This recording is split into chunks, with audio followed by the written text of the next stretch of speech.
Շնորհակալություն, շատ կարճ, միանշանակ։ Դե 2016 թվականից Իրանը առաջ է քաշել Պարսից ծոց Սև ծով միջանցքի գաղափարը, որը ենթադրում է Իրանը կապել Վրաստանի սեկտորիալ նավահանգիստների հետ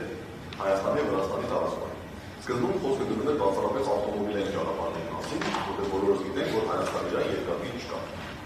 Սակայն, եթե ինչպես դուք եք նշում, լիմիտ եւ այնուհետեւ լիմիտ տարածաշրջանի ամբողջական համաշխարհում, ապա այդ դեպքում կգործարկվի նաեւ Հայաստանի, Իրանի, Նախիջևանի տարածքով կապող երկաթի, նկատում եմ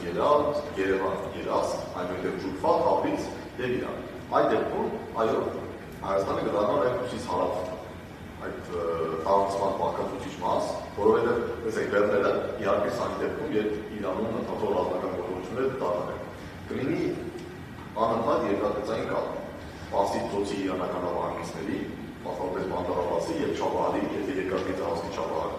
եւ Օդի եւ Բաքվի միջեւ, այսինքն բեռները նավերով Հնդկաստանի, Չինաստանի, հարավարևելյան Ասիայի պետություններից կարող են հասնել Իրան, այնտեղից կվանվել երկաթգծի վրա եւ երկաթուղային ճանապարհով առանց որևէ կանգառի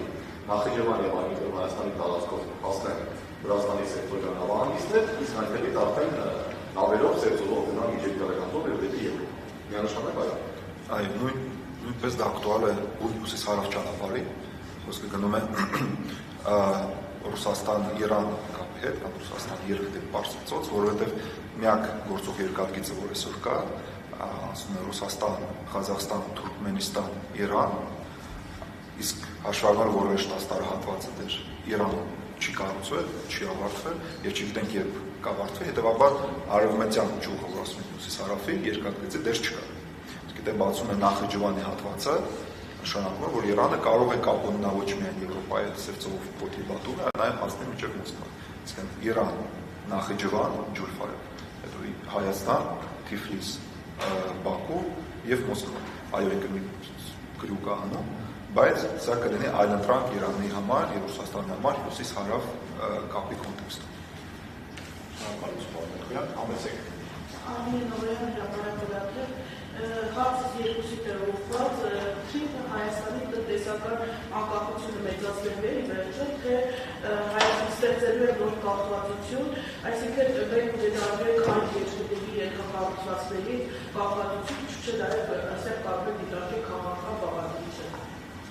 Տեսեք, մենք արդեն նշեցինք, եթե խոսում ենք բացառապես թրիպի մասին, 43 կիլոմետր երկաթգիծ ավտոճանապարհ, ենթադրենք նաև շվային հարուստներ կամ էլեկտրակայանի,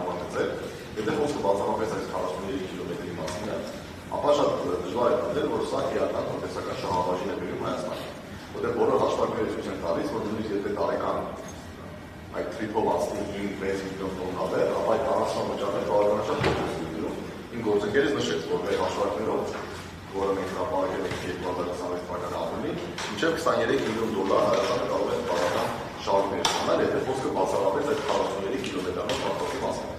Եթե հաշվառենք, որ տարեկան բյուջեն արդեն գերազանցում է 7 միլիարդ դոլար, հասկանալի է, որ այդ 20 կամ 23 միլիոն դոլարը Հայաստանի համար իրական գումար չէ։ Սակայն եթե թրիպը հանգեցնի նրան, որ